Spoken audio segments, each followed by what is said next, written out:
Hello my dear friends. तो last video में हम लोगों ने रिसेप्टर्स और न्यूरॉन के बारे में डिस्कस किया था। इस वीडियो में हम लोग रिफ्लेक्स एक्शन और ह्यूमन ब्रेन के बारे में डिस्कस करेंगे। ठीक है, चलिए। रिफ्लेक्स एक्शन, इसको हिंदी में प्रतिवर्ती क्रिया कहा जाता है। ठीक है, जब भी हमारी बॉडी किसी भी स्टिमुलस की ओर तुरंत अचानक से इमीडिएट रिस्पॉन्स करती है, उसी को रिफ्लेक्स एक्शन कहा जाता है। तो लोकल लैंग्वेज में और इजीली समझने की कोशिश करते हैं। स्टिमुलस को हम लोग डिस्टर्बेंस समझेंगे। डिस्टर्बेंस का मतलब जो होता है, जैसे पीछे से कोई आवाज़ हमें दे रहा है, तब हमारी बॉडी कैसे रिस्पॉन्स करेगी। किसी गर्म चीज़ को छूने से कोई चीज़ अगर चुभ जाती है, उसमें हमारी बॉडी, उसी को बोलते हैं डिस्टर्बेंस जी। ऐसी सिचुएशन में हमारी बॉडी जब रिस्पॉन्स करेगी तुरंत अचानक से, ठीक है, तो हम डिस्टर्बेंस वर्ड यूज़ करेंगे स्टिमुलस की जगह। ये लोकल लैंग्वेज है, इसको लिखना नहीं है। साइंस के फॉर्म में जब आप लिखेंगे एग्जाम में, तो स्टिमुलस वर्ड ही यूज़ करेंगे। हिंदी में इसको उद्दीपन यानी कि उत्तेजना कहा जाता है, कि जब हमारी बॉडी किसी भी डिस्टर्बेंस की ओर तुरंत और इमीडिएट रिस्पॉन्स करती है, उसी को रिफ्लेक्स एक्शन कहा जाता है। ठीक है, जैसे कि किसी गर्म चीज़ को छू के हाथ पीछे खींच लेना, सुई चुभने पर रिस्पॉन्स करना, ये सारा रिफ्लेक्स एक्शन हो गया। ठीक है, जैसे हम चल रहे हैं रास्ते में, अचानक से कोई गड्ढा है, हमें दिख रहा है गड्ढा कि हम गिरने ही वाले हैं, तो पीछे वाले पैर के दबाव से हम आगे वाले पैर को हम आगे बढ़ा देंगे और कूद जाएंगे, वहाँ से हम गिरने से बच जाएंगे। तो इमीडिएट रिस्पॉन्स है ये। ठीक है, किसी उत्तेजना के प्रति तेज और अचानक की गई अनुक्रिया प्रतिवर्ती क्रिया कहलाती है। जैसे गर्म वस्तु को छूते ही पीछे हाथ हटा लेना। ठीक है, और रिफ्लेक्स एक्शन जो होता है स्पाइनल कोड के थ्रू कंट्रोल होती है, मेरु रज्जु द्वारा नियंत्रित होती है। इसमें ब्रेन का कोई रोल नहीं होता है। एग्जाम में पूछा गया था ये वाली लाइन, कि इसमें मस्तिष्क की कोई भूमिका नहीं होती है। रिफ्लेक्स आर्क यानी कि प्रतिवर्ती चाप क्या होता है? जब रिफ्लेक्स एक्शन होता है, मतलब हम कोई तुरंत रिस्पॉन्स करते हैं, तो ऐसी सिचुएशन में जो नर्व इम्पल्सेस यानी कि जो विद्युत आवेग होते हैं, जिस रास्ते से होके गुजरते हैं, ठीक है, उसी को प्रतिवर्ती चाप यानी कि रिफ्लेक्स आर्क कहा जाता है। जैसे कि हम समझने की कोशिश करते हैं, कोई डिस्टर्बेंस है, मतलब कोई स्टिमुलेशन है, उद्दीपन है। ठीक है, किसी भी रिसेप्टर के थ्रू जो है उस उद्दीपन का पता लगाया गया, और सबसे पहले सेंसरी न्यूरॉन जो होता है उस जो है सिग्नल को लेके स्पाइनल कोड में भेजेंगे, फिर मोटर न्यूरॉन से फिर मसल सेल्स में आएंगे, उसके बाद रिस्पॉन्स किया जाएगा। तो ये जो पाथ आप देख रहे हैं, इसी को रिफ्लेक्स आर्क यानी कि प्रतिवर्ती चाप कहा जाता है। अब रिफ्लेक्स एक्शन की जरूरत क्यों पड़ती है, ये भी पूछा गया है कि जरूरत हमें क्यों इसलिए पड़ती है, ताकि अचानक किसी डेंजर से, किसी खतरे से बचने के लिए हम कोई एक्शन करते हैं, उसी को रिफ्लेक्स एक्शन कहा जाता है, जिससे हमारी बॉडी को हम अपने आप को बचा सकें। ठीक है, इसको हम सिंपल लैंग्वेज में समझ सकते हैं कि we need reflex action to protect our body from sudden danger. मतलब अचानक होने वाले किसी खतरे से बचने के लिए हमें रिफ्लेक्स एक्शन की जरूरत पड़ती है, क्योंकि हमें जो रिस्पॉन्स करते हैं रिफ्लेक्स एक्शन में, कि बिना सोचे और क्विक रिस्पॉन्स करते हैं। ठीक है, जो कि स्पाइनल कोड के थ्रू होता है। अब ह्यूमन ब्रेन के बारे में बात करते हैं। मानव मस्तिष्क के 3 भाग होते हैं, फोर ब्रेन, मिड ब्रेन और हैंड ब्रेन। ठीक है, फोर ब्रेन को अग्र मस्तिष्क कहा जाता है, इसको हिंदी में प्रमस्तिष्क भी कहा जाता है। ठीक है, और सेरेब्रम भी कहा जाता है, इसका दूसरा नाम है। ये हमारे ब्रेन का थिंकिंग पार्ट होता है, मतलब सोचने वाला भाग होता है। सारी ये जो है वॉल्यूंट्री एक्शन यानी कि ऐच्छिक क्रियाओं को नियंत्रित करता है, जैसे कि बोलना, सुनना, याद करना, पढ़ना, लिखना। ठीक है, ये रिस्पॉन्स करना, ये सारे जो होते हैं फोर ब्रेन को यानी कि अग्र मस्तिष्क द्वारा कंट्रोल किए जाते हैं। ये हमारे ब्रेन का अनकॉन्शियस भाग है, यानी कि अवचेतन भाग है।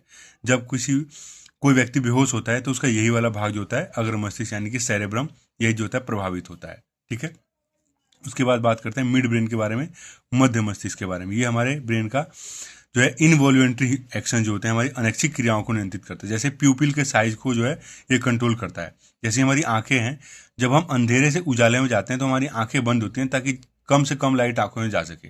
वैसे ही उजाले से अंधेरे कमरे में जाते हैं, तो हमारी आंखें जो है ज़्यादा से ज़्यादा फैलती है, ताकि प्यूपिल का साइज वहाँ पर फैलता है कि ज़्यादा से ज़्यादा लाइट आंखों में पहुँचे और हम साफ देख सकें।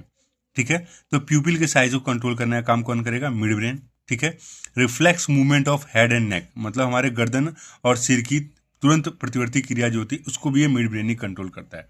जैसे कोई तेज आवाज़ सुनकर तुरंत सिर घुमा लेना।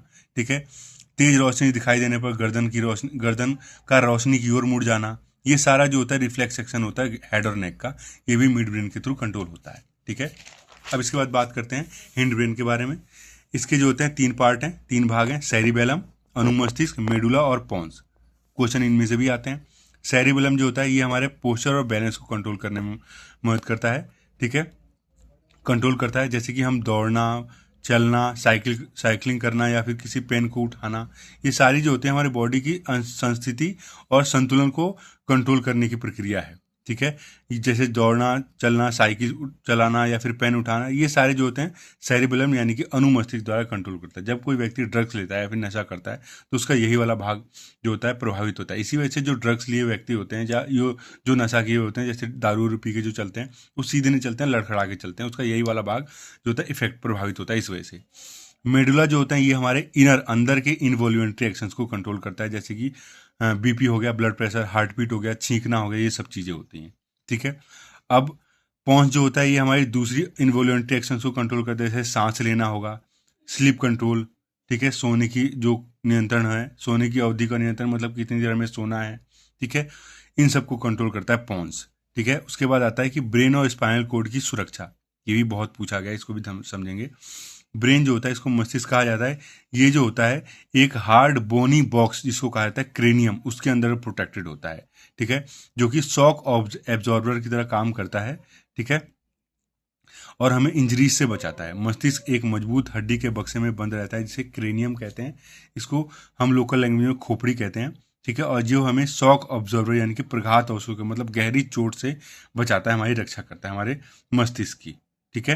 अब इसके बाद बात करते हैं स्पाइनल कोड की। मेरुरज्जु की spinal cord is protected by vertebral column, जिसको बैकबोन भी कहा जाता है। ये हमारे पीठ के पीछे रीढ़ की हड्डी जो होती है उसके द्वारा सुरक्षित रहता है। ठीक है।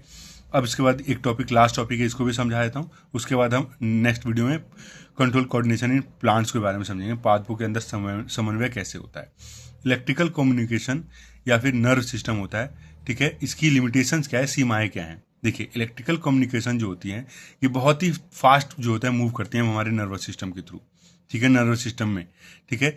लेकिन ये उन्हीं सेल्स के पास पहुंचती है जिनसे कनेक्टेड रहता है न्यूरॉन। ठीक है। It effect last for short time, so it cannot control slow and long term activity like growth and development।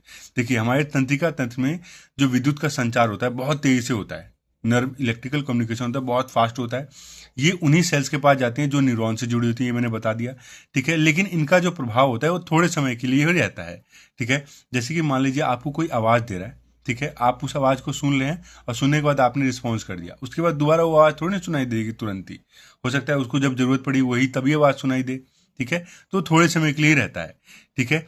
इसलिए धीमे और लंबे समय तक चलने वाली क्रियाओं जैसे कि वृद्धि और विकास को नियंत्रित नहीं कर सकता है। ठीक है।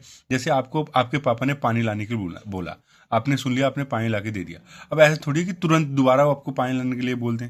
ठीक है। मान लीजिए दोबारा बोल भी तो 3 बार थोड़ी बोल देंगे। ठीक है। तो इसलिए थोड़े समय के लिए रहता है, वो ज़्यादा लंबे समय तक नहीं जाता है। ठीक है। तो ये बेसिक सी बात थी इसके लिए। तो आई होप आपको क्लियर हो गया होगा अच्छे से, मैंने अच्छे से समझा दिया है। मेरे चैनल को लाइक, सब्सक्राइब और शेयर कीजिए। Thank you.